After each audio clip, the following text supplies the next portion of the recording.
Assalamualaikum warahmatullahi wabarakatuh. Hordoftoota mahadii qeerroo akkam nagaha jirtu guyyaa arrantanaa obboleettii teenya Fatihaa qabannee isiniif dhiyaannee jirra. Obboleettiin teenya tun kunoo arrantana fayyitee jirti. Namoonni chaanaala keenya mahadii qeerrootiif haaraa taatan hundi keessan chaanaala keenya subscribe, like, share, comment gochuudhaan akka nu jajjabeestan kabajaan isin gaafanna. Alhamdulillah duraan dursee obboleettii teenya Fatihaa baga Rabbiin si fayyise. السلام عليكم ورحمة الله وبركاته. يا إلمان أورومو هندي كيسانو دنيا ركن أرجمتانو هندي ورينا تنكمتاني ورين ناهيرارتاني ورين نابوساني ورين مراتاني هدون اسم غلطي فتا دوران درسيغارو ربي كي غن غلطي فتا مالي في جنان عن نما تنبلسيني ربي تنبلسي كان في جنان ربي كي غلطان غل فتا أنا هدو غلطوما هدو غلطوما نما نجالتوس أرجيتين جرا نما نجيبوس أرجيتين جرا علمي نما وان كان الرايون براني يوم يدون براتو هدو غلطوما Egaa akkuma dhageessan obboleettiin teenya Fatihaan wantoota social media wantoota adda addaatiin Facebook karaa YouTube wantoota adda addaatiin deemaa jiran arrantana kun obboleettii teenya qabannee biratti argamna. Gaafiiwwan barbaadan karaa kommentiitiin akkasumas immoo karaa wantoota adda addaatiin gaafachuu dandeessu. Dhugaa dubbachuudhaaf namni yoo guyyaan isaa gahe malee hin du'u silaa namni du'e obboleettii teenya tana jechuudha kan duutu. Ani dhugaa dubbachuudhaaf eega rabbiiti namni barri isin keessa jiraattu yeroo isin dhuudes namni mana isin keessa jirtu keessa gadi baasee mana yaalaa geesses anaadha akkuma argitan yeroo baay'ee isiniif dubbachaa isinitti himaatiin ture. Naafi isin manni keenya lamaan wal bira jechuudha. Fatihaa tana duraan hin beeku an TikTok irra biyya biraa waan jirtu see garuu ammoo erga wal baranne reefu akkas ji'a lama gayaa jirra jechuudha. Erga sani ammoo halkanii fi guyyaa wal dubbifna. Yeroo isin dhuudu kana dhufee bawwaabaan keenya namichi mana nuti irraa kireeffannee keessa galuu dhufee barri natti dhadha'ee mana kana keessa wantoota akkanaatu jira meekootti ilaalinaan jedhee ture. Dhugaa dubbachuuf ani yeroo sanitti waan ta'e takkallee hin beeku. Barri dhahicha takkitti qofa dhahee barriin tun haga ammaa isin garsiisuu danda'a jechuudha. Keessa guutee caccabdee jirti. Barri san ganaa tolchisiisne. Amma ammoo deebi'ee achirraa fudhee yeroo mana yaalaa geessin dhugaa dubbachuuf hin beektu isin of. Yeroo san namoonni tokko karaa Facebookiitiinis haa ta'u karaa social miidiyaawwan adda addaatiin Fatihaan kilooroksii hin dhuyne, Fatihaan saabunaa dhuyde jedhanii wantoota adda addaa godhaa jiran.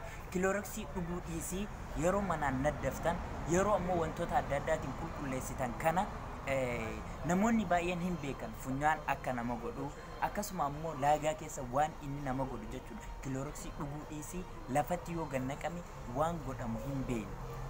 Waan inni nama godhu siin beena jechuudha. Garuu arrantan obboleettiin teenya tun waan sanirra dabartee arrantan fayyuu isitti gammachuu guddaatu natti dhagahama. An akka mataa kiyyatti Fatihaa jechuun nama waan addaa hojjechaa jiru. Uummata Oromootiifis nama barumsa guddaa irraa barattani malee nama namoonni ittiin qoosan nama wantoota adda addaa ittiin godhaniin Fatihaa meeti balleessite kana yeroo kilooroksii dhuudu kana duraan dursee dhiifama eenyuufaa gaafachuu barbaadda?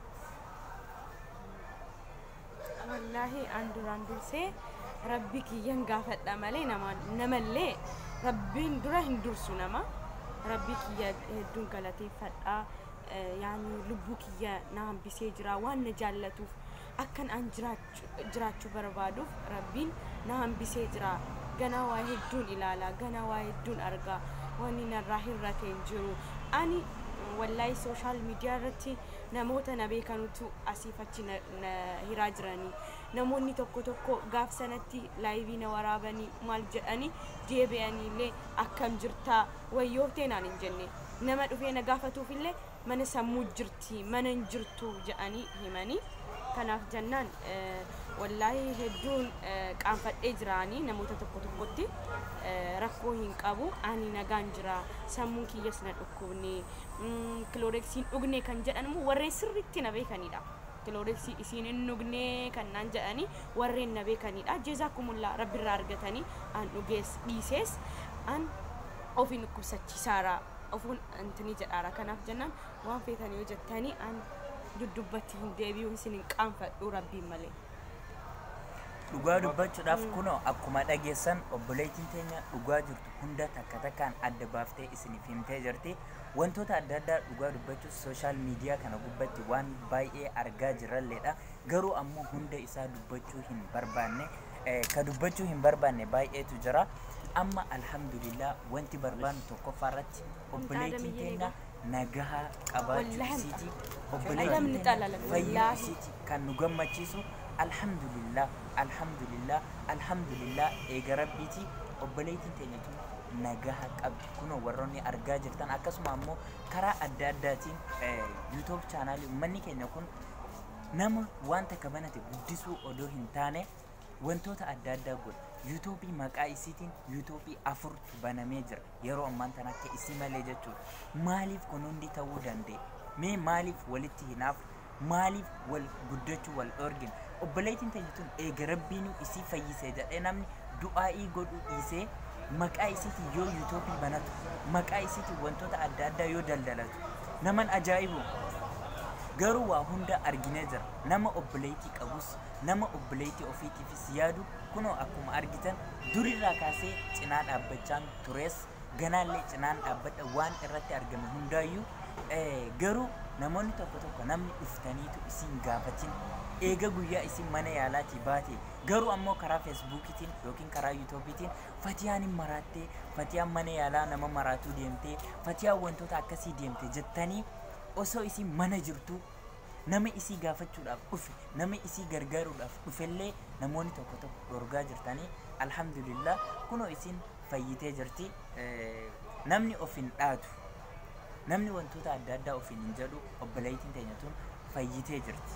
Kanarraa kan hafe wanti isin godhuu qabdaniif asii booda fatiyaan waan asii dura dabre hunda akka waan sammuu isii keessaa dileet tahee jira.